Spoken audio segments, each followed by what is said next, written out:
Alright guys, quick video for my boys in blue and my gals, my former Air Force peeps. A lot of you guys who do know me, I served in the military back in the 90s and I'm starting to get old. Went in when I was 17 years old, 3 weeks out of high school. I enlisted when I was a junior. So anyways, I've been talking to some guys from the military. I actually have some interest in this truck. I'm not sure at what capacity, but I told them I'd do a video, so go Air Force. And so what we have here, this is a 2019 389. This one's a short hood for vocational applications. And so you can kind of see what it looks like. This truck is a 230 wheelbase.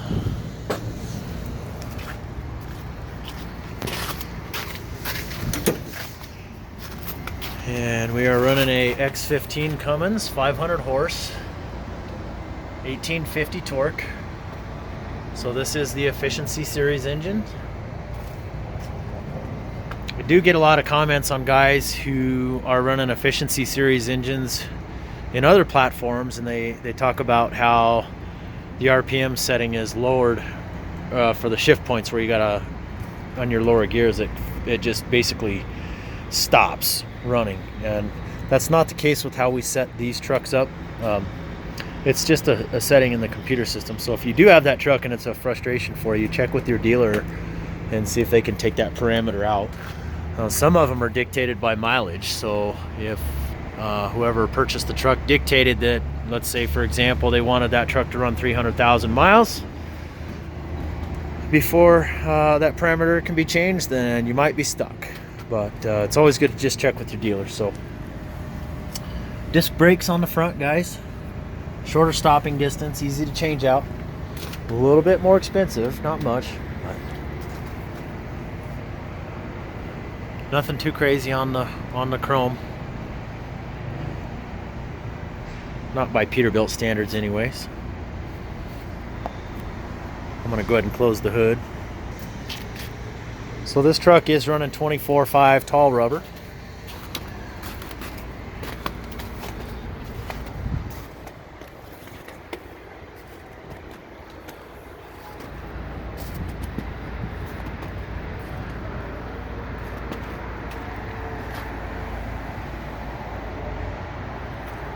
It's set up for vocational applications, so if you need a PTO, it can be done, no problem. 60-gallon tank on this side. And we have a 36-inch sliding, it's called a Yoast fifth wheel. It's called a no-tilt convertible. And that's if you need to run a frameless end dump or anything, then you can set the plate so that it stays.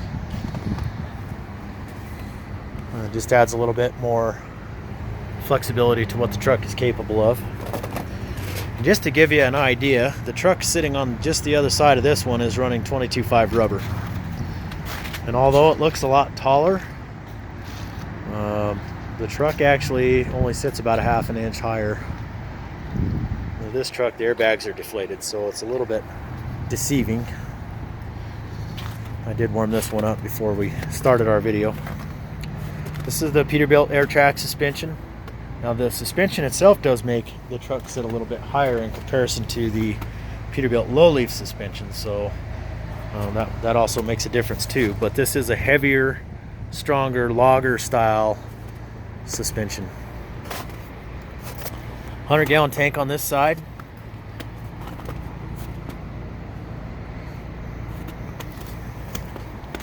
And I'm going to go inside. This truck has a 13-speed Eaton full automated transmission, so I just wanted to go through the interior real quick and to show you how the automated transmission works, and I'll talk about it a little bit.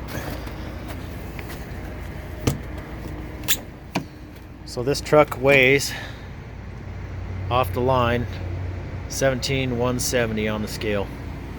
Now that's taking into consideration taking the fuel and the driver weight out. That's how Peterbilt kind of does it. So we do the heavy duty, more Dura fabric. So the driver's seat has both left and right hand armrests. And the passenger seat is fixed with a toolbox underneath. but it does have an armrest, and it is a high back, which is a little bit more comfortable. So you can see your gauge clusters. This one does have diff lockers. And the nice part about these diff lockers, you can see here, you can control the front axle or the back axle. So depending on which one is spinning out, you can lock that axle up or just lock them both. Now if you do that, if you're locking them both up, I do recommend turning off traction control. Sometimes they fight each other a little bit, but we put lots of spare switches and everything in there. As well as additional lighting so that you can add headache racks, extra lighting for out back.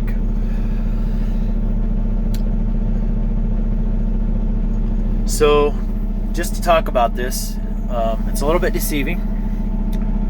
This truck is a automated 13-speed Eaton Fuller transmission. It is not a automatic. And I've talked about this in some of my other videos. And so you can run this thing in manual mode, but for all intents and purposes, this is a manual transmission truck. The difference being is there is no stick. The computer is doing the shifting. So you will hear the engine rev and shift as if it were a manual truck. Okay. And there's a lot to that. There's a lot of different parameters that we can put on these. They're very flexible, and quite frankly, they're really great. They work well in the mountains, and they're good, a good spec. So there you have it, guys. This is JW with Rush Truck Center, Southern Colorado. If you like these videos, go ahead and click on the button in the bottom right hand corner and subscribe. We'd love to have you, and we'll talk soon. Go Air Force.